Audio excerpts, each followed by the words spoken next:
ఛత్రపతి శివాజీ మహారాజ్ గొప్ప మహనీయుడు, నిజమైన హీరో.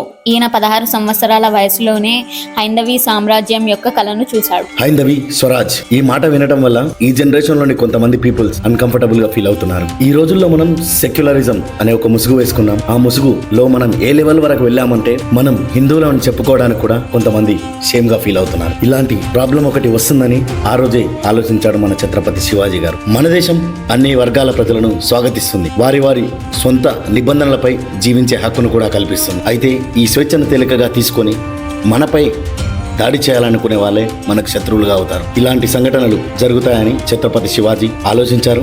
ఆయన ఫార్వర్డ్ అప్రోచ్ వల్లనే ఆయన కేవలం మహారాష్ట్రకి కాదు మన దేశానికి మొత్తం హీరోగా అయ్యాడు. అయితే ఇంత గొప్ప మహనీయుడి గురించి ఎక్కడ ఏ టెక్స్ట్ బుక్ల్లో కూడా ఏ పాఠ్యాంశాలలో కూడా ఎందుకు లేవన్నది నాకు ఇప్పటి వరకు కూడా అర్థం కాలేదు. మీకు ఏదైనా అయితే మీలో ఎంతమంది ఛత్రపతి శివాజీని అభిమానిస్తారో, పూజిస్తారో మరియు